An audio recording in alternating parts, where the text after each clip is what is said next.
Political power का police power के साथ में एक नया एक्सपेरिमेंट है जो हम देख रहे हैं। किसी नोटिस के बगैर बुलडोजर आ जाता है, बाद सारे पेपर्स के बाद कोई जवाब नहीं देता, खुद उनको इस अचानक कार्रवाई को उनको हार्ट अटैक होता है। स्लोगन्स लगाते हुए वो टीम पहुंचती है तो उससे लगता है कि कोर्ट कमिश्नर के साथ जो टीम पहुंची है वो शक्ति प्रदर्शन करने पहुंची है, बल्कि कोई लीगल कार्रवाई करने नहीं पहुंची है। कानून के एक तरफा तरीके से लागू किया गया, लॉ एंड ऑर्डर को मेंटेन करना है और शांति बनाना है, वो गदा घुमाता हुआ पूरे शहर में घूमता रहता है।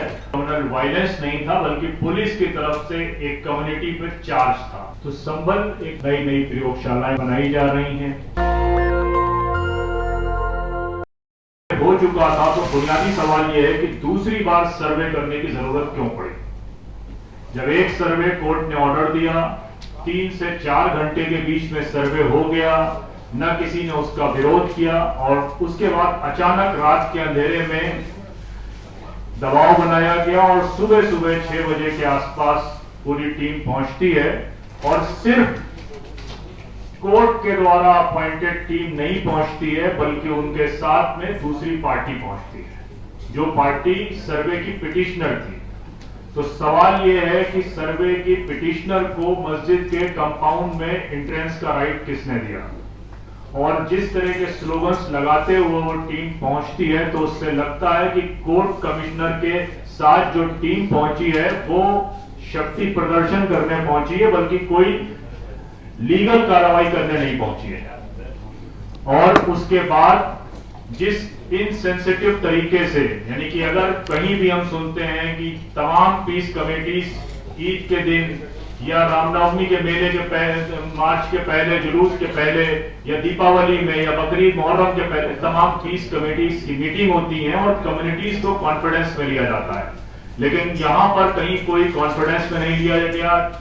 जब ये बात हमने सुनी कि मस्जिद कमेटी के सदर, जिनको बाद में धोखे से अरेस्ट कर लिया गया, बाद में उनको बेल भी मिली, गफर साहब को, उनको दबाव बनाया गया कि आप भीड़ को शांत करें। तो जो ड्यू प्रोसेस हैं हमारे सिस्टम में, उनको फॉलो नहीं किया गया। और उसके बाद नारे लगाती हुई भीड़, प्रोवोक करती हुई भीड़ एक टिपिकल मुस्लिम आबादी के अंदर घुसती है और प्रोवोक करती है। और उसके बाद पुलिस ने जिस तरह से कार्रवाई करी है, वो कार्रवाइयां एक तरफा हुई हैं। वो कार्रवाई बिल्कुल एक तरफा हुई, और सिर्फ उस दिन की घटना नहीं, बल्कि लगातार 6 महीने तक ये घटनाएं एक तरफा होती रही, जिसको हम selective application of the law कहते हैं, कि लॉ के, कानून के एक तरफा तरीके से लागू किया गया।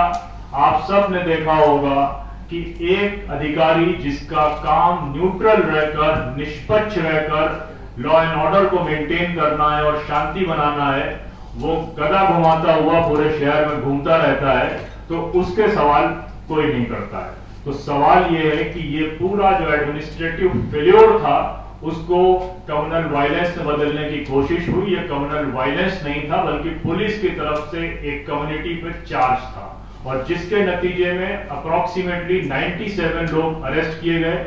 More than 60 persons have got the bail from High Court।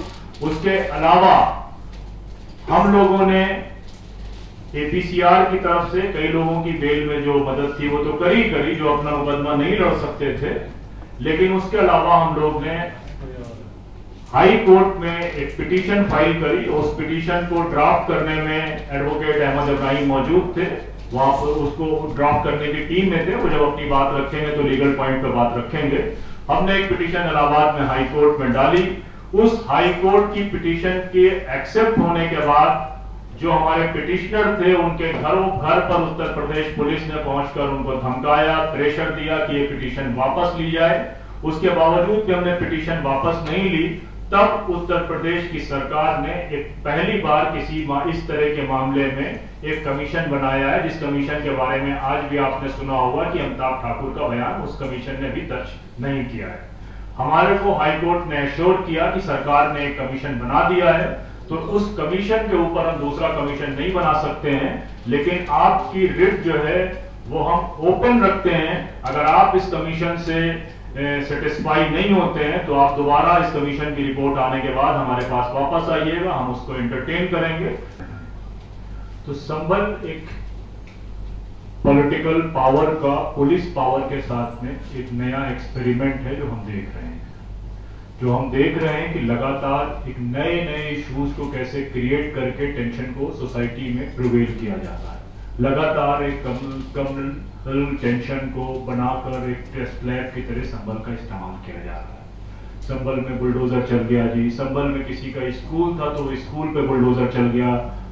Doctor साहब ने भी ये बात बताई आपको, शावेद साहब ने, कि उनका एक स्कूल जो 50 साल से संबल में मौजूद था, बच्चियों का स्कूल था, गर्ल्स स्कूल था, उस पे किसी नोटिस के बगैर बुलडोजर आ जाता है, बाद सारे पेपर्स के बाद कोई जवाब नहीं देता, खुद उनको इस अचानक कार्रवाई पर उनको हार्ट अटैक होता है और उसके बाद हाई कोर्ट से वो ऑर्डर लेकर आते हैं। तो अब हमको ये सोचना होगा कि संबल में जिनके घर वाले पुलिस की सलाखों में डाल दिए गए, जिनके साथ टॉर्चर हुआ और फिर नई नई कहानियां बनाई गई।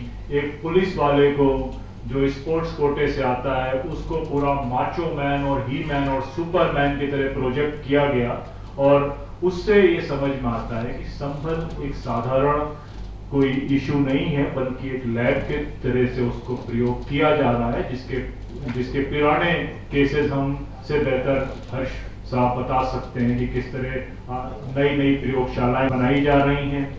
कभी गुजरात में बनाई गई थी, इस समय उत्तराखंड में बनाई जा रही है और संबल भी उन्हीं में से एक है।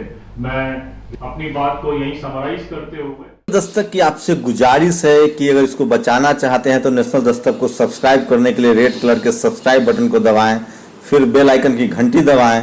नेशनल दस्तक को बचाने के लिए बहुत जरूरी है कि हर खबर को शेयर करें, लाइक करें, कमेंट जरूर करें।